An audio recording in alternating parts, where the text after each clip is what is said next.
Cher lion, vous regardez Victoire et nous sommes sur Femmes de la Voyance. Et voici vos prévisions pour le mois de janvier 2021.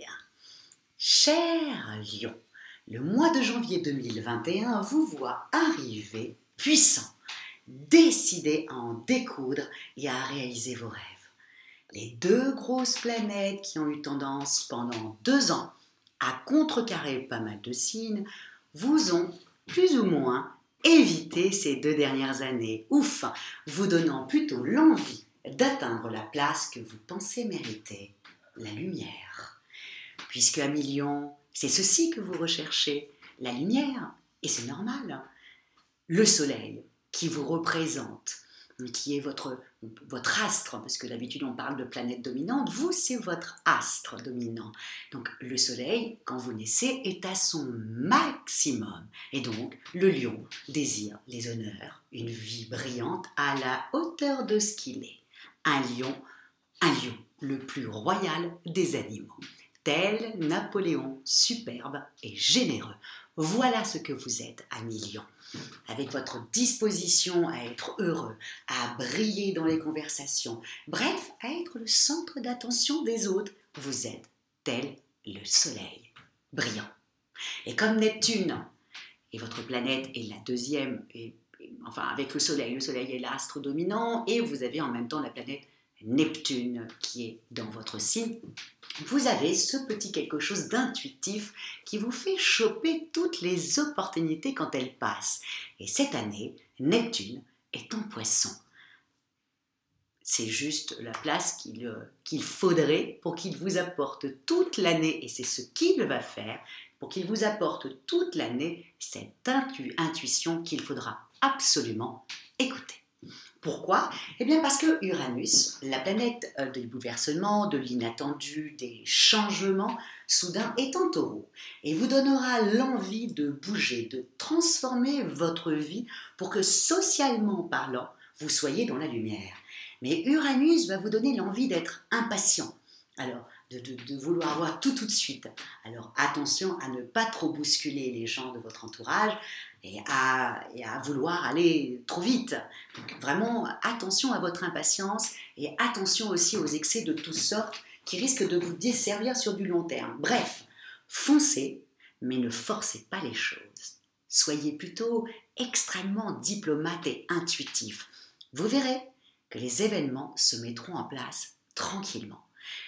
Au contraire, si vous insistez lourdement en forçant les choses, vous risquez de perdre ce que vous désirez justement. Et ça serait vraiment dommage. Donc attention, vraiment attention à million à l'impatience. D'accord ? À million, 5e signe du zodiaque, 1er signe du feu. Vous aimez tant que les choses se passent comme vous le désirez. Alors parfois, on ne se sent pas être son signe zodiacal et on se dit « Ben non, je n'ai rien à voir avec cette personne que vous décrivez. » Eh bien c'est normal. Je vais mettre les bases tout de suite en vous partageant les deux versants du lion expliqués par Géraldine Join et Gisèle Bory dans un merveilleux livre qui est Les 12 piliers de l'astrologie. À vous ensuite de vous identifier. 1, 2, 3 soleil, pardon, je mange mes mots. C'est à vous ensuite de vous identifier à l'un ou à l'autre, ou pas. En tout cas, ces 2 auteurs parlent du principe que chaque signe zodiacal serait déterminé à l'âge adulte par une partie de leur vie. Quand ils ont été enfants, par exemple, le bélier, le 1er signe du zodiaque, devenu adulte, a donc échafaudé sa vie d'adulte en fonction de la façon dont sa naissance s'est déroulée. Incroyable. Et le taureau, lui, a échafaudé sa vie d'adulte par rapport à la période du début de sa vie jusqu'à ses 4 mois. Ensuite, le gémeaux, ça serait donc la période de 8 mois à 4 ans. Le cancer, c'est la période oedipienne. Et vous, à million, ce serait donc la période du règne de la raison. Celui de l'enfant de 5 à 10 ans, désireux d'être admiré et de prendre le pouvoir. L'adulte lion est encore cet enfant dont le moi règne sur un champ de conscience limité. Incroyable.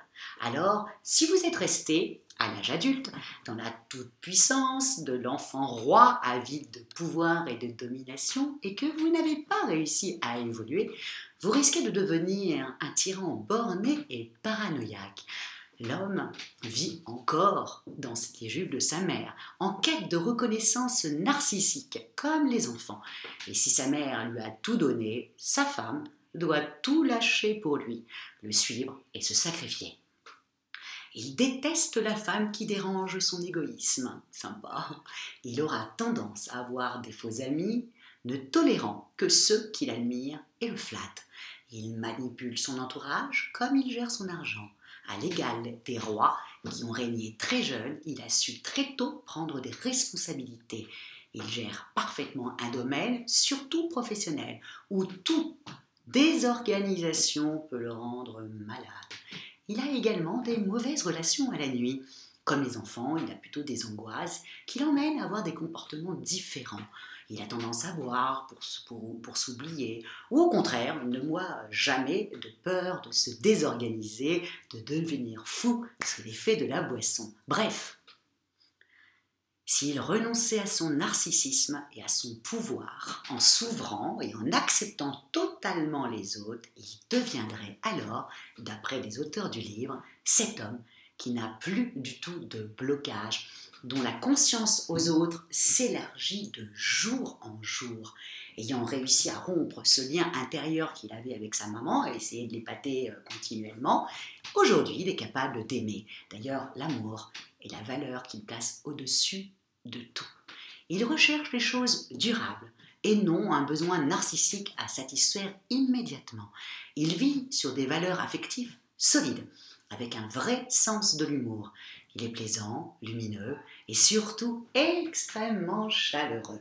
Il sait relativiser sa réussite et grâce à son intuition peut voir au-delà des apparences. Bref, il devient ce lion superbe et généreux, tel Bonaparte que nous connaissons tous. Maintenant, nous allons aller voir la femme lionne. Oui, la femme lionne, qui, si elle n'a pas réussi à dépasser le stade de l'enfant roi, enfin l'enfant reine, eh bien, elle sera elle aussi terriblement dominatrice et narcissique, avec le souci de donner toujours une belle image d'elle-même, afin de centraliser toute l'attention sur elle. Sympa. Vénale et intéressée, son couple n'est pas fondé sur l'amour. Elle choisira son époux en fonction de son statut social, et comme elle s'identifie à lui, c'est en fait une partie d'elle-même qu'elle pousse en avant, raisonneuse et dépourvue de tact psychologique. Elle aura tendance à communiquer difficilement avec les autres, et surtout, très difficile pour elle d'être autonome, et surtout, comme comment expliquer ça? Elle n'aime pas trop que ses enfants soient autonomes. Vraiment, c'est un tyran, un million, un tyran. Bref, si elle consent à sacrifier son pouvoir et son narcissisme et qu'elle s'ouvre à ses émotions intérieures, elle deviendra, elle aussi, cette superbe lionne, superbe et généreuse, au comportement capable de s'oublier. Son couple, lui, tient à cœur, parce qu'elle le pousse, parce qu'elle la pousse à un amour vraiment véritable. C'est la maîtresse de son foyer. Elle entretient une ambiance chaleureuse où les siens pourront évoluer librement. La psychologie l'attire, ainsi que tous les domaines de l'inconnu, et surtout l'irrationnel, et où vraiment l'irrationnel, mais là où le divin se retrouve. N'oubliez jamais que Mère Teresa a été une véritable lionne et qu'avant d'être cet être si humble, si intéressé par la nature humaine, si intéressé par aider les autres, elle avait quand même cet amour comme ça inconditionnel pour les autres. Mais avant d'avoir cet amour inconditionnel pour les autres, elle avait un amour inconditionnel pour les chaussures, comme toutes les femmes. Comme quoi, une lionne, une lionne. Maintenant que nous avons parlé des deux faces d'un lion, parlons maintenant de ce mois de janvier 2021, amis lions. Eh bien écoutez, ce mois de janvier sera partagé en deux. Donc vraiment, notez bien, prenez un petit papier, un petit stylo, marquez les dates. surtout celles que je vais vous indiquer pour avancer, et celles où il va falloir peut-être plutôt être un peu en retrait. En tout cas, la première semaine jusqu'au 9 janvier, vous aurez une énergie folle avec un Mars, la planète de l'énergie, qui va vous donner une combativité à toute épreuve. En même temps, vous avez également toute la première semaine une Vénus, planète de l'amour, planète du charme, qui va vous apporter un charme, une facilité, une assurance. Donc, à million, je compte sur vous pour mettre en route tous vos projets la première semaine de janvier, où vous serez tout feu, tout flamme dans votre vie professionnelle et amoureuse. Et vraiment, profitez-en parce que même en amour, tout est fluide. Ensuite, la deuxième moitié du mois, à partir du 10, c'est plus ou moins, voilà, c'est gênant. C'est gênant parce que vous avez des oppositions qui vont vous ralentir vos projets et qui vont vraiment vous agacer prodigieusement. Donc, s'il vous plaît, prenez sur vous et attendez février pour que les choses soient beaucoup plus cool. Donc, et je ne vous parle même pas d'avril, vous allez être au top au mois d'avril, c'est vraiment un mois extraordinaire. Mais en tout cas, là, pour ce mois-ci, pour le mois de janvier, on est bien d'accord. On fonce jusqu'au 9 janvier. On met tout en place professionnellement. Si on doit passer des coups de fil, on y va. On fonce jusqu'au 9 janvier. Si on a fait des petites rencontres amoureuses, pareil. Tout est fluide jusqu'au 9. Si vous avez envie de vous rapprocher de l'être aimé, c'est toujours jusqu'au 9 janvier. Et si pour les couples déjà établis, si vous voulez une deuxième lune de miel, c'est pareil. C'est jusqu'au 9 janvier. Ensuite, un petit peu plus difficile. Donc, on est beaucoup plus diplomate, vraiment, parce que quand on a un Mercure qui est en opposition, généralement, on a un problème de communication, on n'est pas du tout diplomate, on est à fleur de peau, on a tendance vraiment à prendre tout mal. Donc là, il ne faudra pas le faire parce que vraiment, avec ce que vous avez à poser toute cette année, commencez bien l'année. Donc soyez redoublés de psychologie, redoublés de diplomatie. Vous verrez, les gens vont vraiment apprécier. Donc surtout, ne montrez pas votre agacement et pas avec les gens que vous aimez et qui vous aiment à millions. Voilà, ça, je voulais vous le dire. En tout cas, moi, je vous souhaite un mois de janvier extraordinaire avec la motivation de gérer et d'abattre tous les obstacles. Et si vous vous sentez légèrement impatient la deuxième partie du mois, pensez à moi et dites-vous que non, il ne faudra pas forcer, ça ne servira à rien, bien au contraire. Allez, on reste les plus diplomates possibles et on ne cherche pas les querelles à millions. Et si vous désirez une consultation de voyance en privé, avec moi bien entendu, par téléphone, ou si vous désirez une étude personnalisée avec Fabiola, quand je parle d'études personnalisées, je parle de compatibilité amoureuse, ce qui est quand même très important, et surtout de thème astral, pour savoir les dates qui sont les mieux pour vous, bien entendu. Donc, et puis rentrer vraiment dans le vif du sujet, vous trouverez toutes les indications ci-dessous. En tout cas, moi, je vous souhaite vraiment une très bonne année, un très bon mois de janvier 2021 à millions. Et je compte sur vous pour liker, vous abonner, partager, parce que encore une fois, quand on le dit, quand vous likez ou quand vous partagez, c'est la petite tape dans le dos pour nous dire que tout va bien et qu'on est dans le bon chemin et que ça vous plaît. Donc surtout, n'hésitez pas à liker et partager.